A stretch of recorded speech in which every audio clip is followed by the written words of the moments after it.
a game that redefined the scope of storytelling and presentation within the industry, Metal Gear Solid. Considered a classic and one of the best games of all time created by the industry genius Hideo Kojima for the PlayStation 1.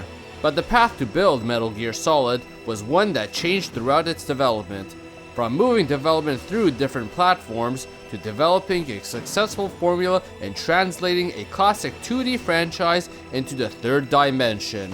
Today in part 1, we shall explore the history and beta unused content of Metal Gear Solid.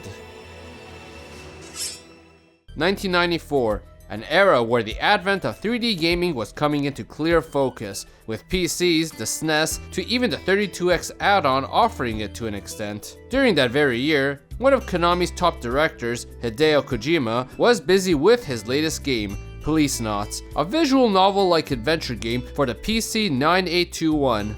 Seeing this very clear direction the industry was going, Kojima started to plan out his next game, a return to Metal Gear. At this point, 3 Metal Gear games existed on the market: Metal Gear for the MSX and the NES, Metal Gear 2 for the MSX, and the spin-off Snake's Revenge for the NES, which was not made by Kojima. Kojima's intent to return to the franchise was one that he knew he had to return to, as it was his breakout game, and wished to better evolve the stealth mechanic in the third dimension. All of them were top-down 2D stealth games, and like with many other series that were being challenged to bring their 2D series to 3D, this was Kojima's new challenge that started planning while in mid-development of Policenauts. Initially, he was planning for the game to be a remake of the first Metal Gear on the MSX, but decided ultimately on a sequel called Metal Gear 3. Policenauts, while it was being developed for the PC 9821, had plans to also port the game on one of the earliest 3D consoles on the market, the 3DO. Having to already be working on this console, Kojima's Metal Gear 3 was as such also now being planned for it. In fact, with Konami releasing a demo disc for Policenauts called Pilot Disc, it contained concept art for Kojima's next game already. These included an early take on the seriously Solid Snake, a new female character called Meryl Silverberg, who also happened to be a character in Policenauts, and a very early look at a group of intimidating figures known as Foxhound.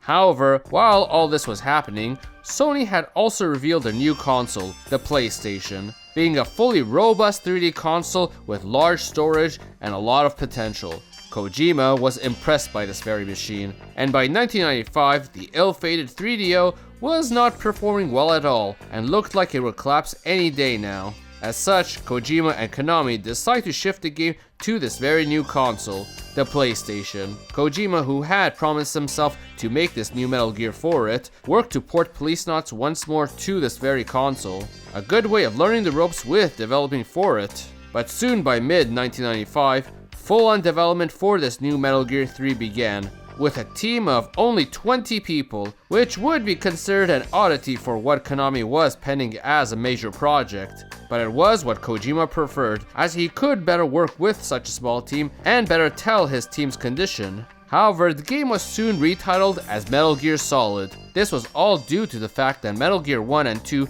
weren't very well-known games in the West, with 2 in fact staying exclusively on the MSX in Japan. The usage of Solid in place, while obviously a nod to the series' protagonist, was also Kojima's push for the direction the series was going in, the third dimension.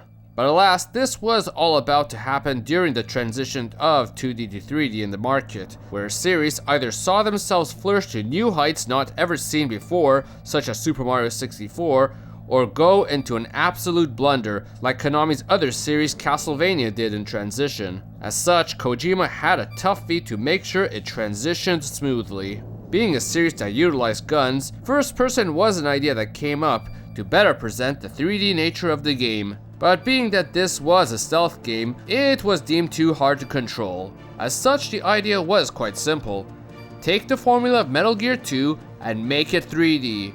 In other words, the camera would stay overhead for a bulk of the action, meanwhile switching to more angled or even first-person perspectives on occasion to better showcase the 3D world. This all being planned by Kojima's ingenious plan of using Lego blocks and action figures to model the game's various maps to see how the camera would look and plan accordingly. and that was the idea that Kojima and the team wanted to present, a believable three-dimensional world, with Kojima even stating, if the player isn't tricked into believing that the world is real, then there's no point in making the game.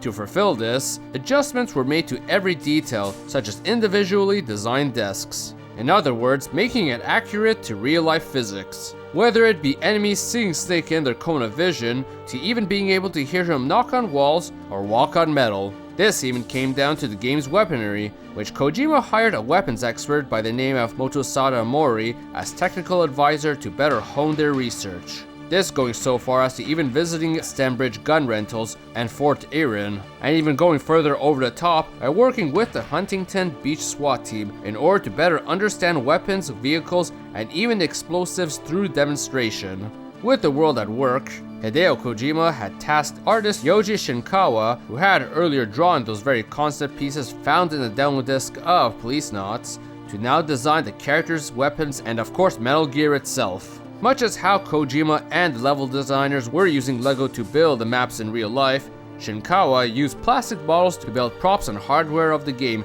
before drawing them out, let alone making clay models of these very characters that he'd provide to the model artists afterwards. For Solid Snake himself, Konami didn't wish for Snake to look as old as he did in his previous iterations, as that might not be such an easy sell to an audience of young gamers. As such, for this new iteration of Solid Snake in his 30s, they based his face on a young iteration of actor Christopher Walken, while his physique was based on Jean-Claude Van Damme. And this connection to utilizing Hollywood actors as a basis went back to Hideo Kojima's obsession with films. This all being thanks to his family, who made it a tradition to watch one movie a night and wouldn't go to bed until the movie was over. And with Kojima having just worked on two rather drama-focused games including Policenauts and Snatcher, Kojima felt freshly inspired to deliver a game that would play out like a movie. The plot of Metal Gear 1 and 2 dealt with Solid Snake sneaking into the then serious villain Big Boss's hideouts. This time, Kojima was interested in reviving a scrap story he had planned for Metal Gear 2 that involved a rogue US Special Forces taking control of a nuke on US soil, but hadn't executed it at the time because he felt it was too unrealistic.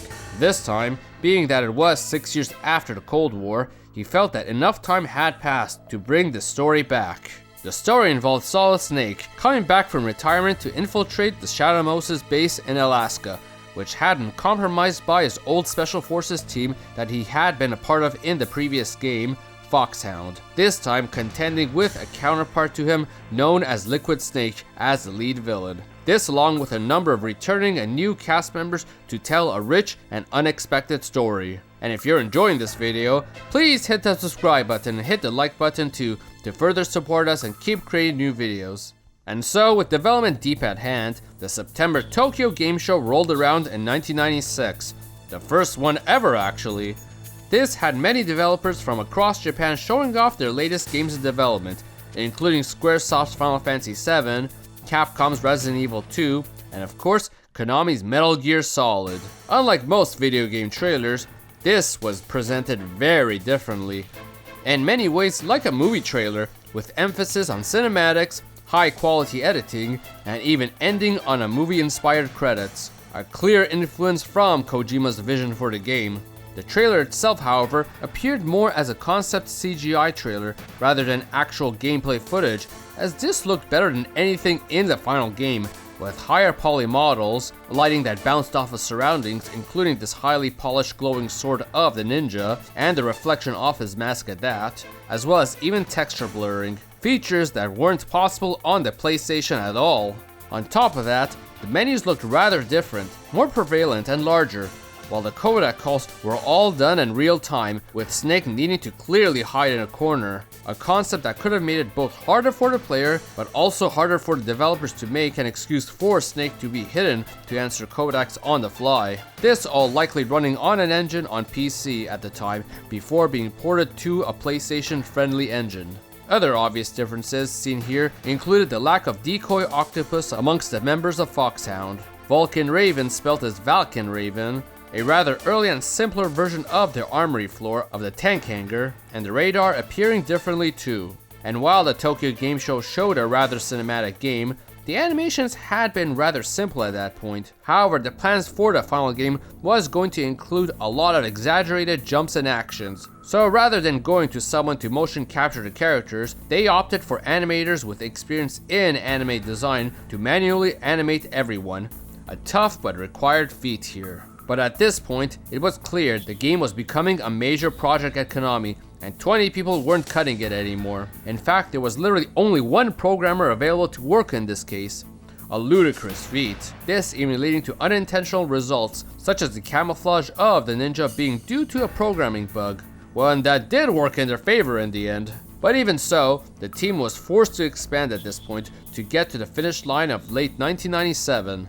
And so, with this revamped team, they start to work hard on building the game in a proper PlayStation compatible engine, and by E3 1997, the first true in-game trailer of the game was shown off, showing off a lengthy 5-minute trailer, and in Hideo Kojima fashion, showing it once more like a movie trailer. Here, actually showing off various areas from all parts of the game, including crawling, sticking to walls, and combat amongst the many features. As well, we now see the final version of the armory floor. Most prominently was a number of first-person mechanics shown off too. An interesting feat, as many PlayStation 1 games at the time used pre-rendered backgrounds and made this ability impossible. But this was one game that had fully 3D areas to enable cinematic cutscenes and first-person viewing, all ending in a spectacular explosion of numerous C4 set up by Snake in the game. There were also some differences here too, including a more controllable camera, blue vision cones for the enemies as opposed to the final yellow ones, the life bar being more in the middle of the screen, a simpler radar, along with Snake's endless ammunition. While the first trailer went somewhat under the radar, this one was getting all sorts of media attention and positivity, going over the emphasis on stealth and strategy displayed in the trailer to the very fully 3D environments shown off for a PlayStation game, let alone the movie-like presentation. Kojima was very surprised by this. While his old Metal Gear games did make much of a splash in the West, this was becoming a major breakout hit for him, and so he increased his expectations of the game's performance in North America. While the game was very deep in development, and much of the game looked very close to its final iteration, the game was now delayed to September 1998, a near whole year. And during this time, a bulk of voice and music work were being prepared. The game, being as cinematic as it was penned to have full voice acting from top to bottom. A major reason why this disc was so useful here. Of course, this was also at the time when Konami wasn't exactly amazing at recording strong voice work, and so much of the audio came out as rather low quality, and even echoey, indicating that the game may not have even been recorded in a soundproof room. While the Japanese and other language voice cast was said to be credited as normal, the English voice cast was forced to use pseudonyms, as it was unknown if the game was going to be allowed under the Screen Actors Guild. The only person to keep their real name in was the protagonist's very voice actor, David Hayter, a figure that only grows more prominent as the franchise grows. Meanwhile, the music of the game was being made by several in-house Konami musicians. Kojima, as with the rest of the game, wished for a more cinematic score, but with a more powerful track. And so a mix of moody synthetic tracks were introduced for stealth segments with string instruments for more tense moments. This along with high action themes for combat, along with a lyrical track to serve as the game's central song. The best is yet to come. And while development continued, constant footage of the game was being shown off to build hype around this upcoming masterpiece. By March 1998, the Tokyo Game Show rolled around, and this time the game even had a playable demo ready. And to build further upon the hype, Konami started a robust $8 million marketing campaign.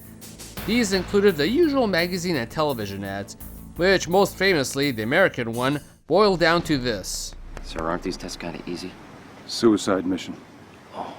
As well as store kiosk demos and even giving away demos of the game. And while Kojima wished to further implement other features into the game, including the ability to hide bodies in storage compartments, or even just further interactions with surrounding objects and environments, it was something he couldn't get in. This likely being due to a PlayStation limitation, but it also might have been a deadline issue as well. This was something that would have to wait till a later entry. The game was scheduled to release in under 2 months after its Japanese release in North America. For this, localizer Jeremy Blaustein was put in charge of this. Kojima stayed rather independent of this part, which led to Jeremy making several liberties to the original script. Some were fairly straightforward, such as localizing wireless to codec. Others made some lines sound a bit too goofy. Once Kojima learned of this, he was furious about the liberties he took, and after this game, wished to never work with him again. However, Jeremy Blaustein to this day does still believe that his script is what made the game so popular in the West, but that is something that is up for debate.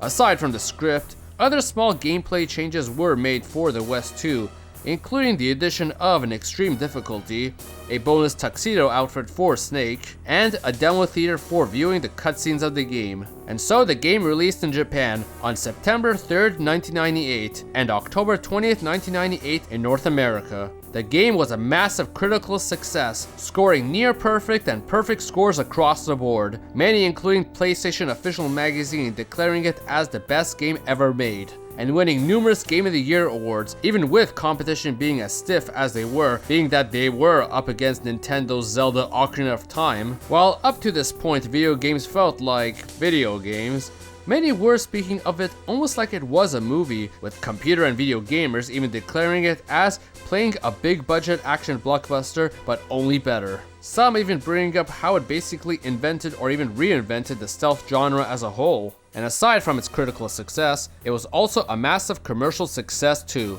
going on to selling 7 million copies, standing in the top 10 best-selling PlayStation games, just above Crash Bandicoot and under Tomb Raider. The Metal Gear franchise had now been successfully revived, and Hideo Kojima's name was now cemented as a top genius in the industry, along the lines of other such figures, including Hironobu Sakaguchi, Shinji Mikami, and even Shigeru Miyamoto. Eventually, the game even saw an updated version released in Japan, called Metal Gear Solid Integral. That was basically the English version with the additions it had received, but as well came with an additional disc for playing 300 extra VR missions. That disc, however, released in North America as its own standalone release called Metal Gear Solid VR Missions. The game's legacy continued on, with even a PC port coming, to eventually even seeing a re-release in a Metal Gear Solid collection on the PlayStation 2, appearing several times on PSN stores, and as of this video, even appearing on the Metal Gear Solid Master Collection. This topped with the game eventually seeing a controversial remake in 2004. Next time, with Metal Gear Solid's development chronicled, a large hoard of cut content was uncovered, to give us a further understanding of how the game evolved further, from maps, animations, and many other elements. So make sure to hit the subscribe button for a plan to be back for more Metal Gear Solid and other games gaming history and cut content soon. Hit the like button and comment below on what was your favorite way of playing the original Metal Gear Solid. So everyone, thank you for watching!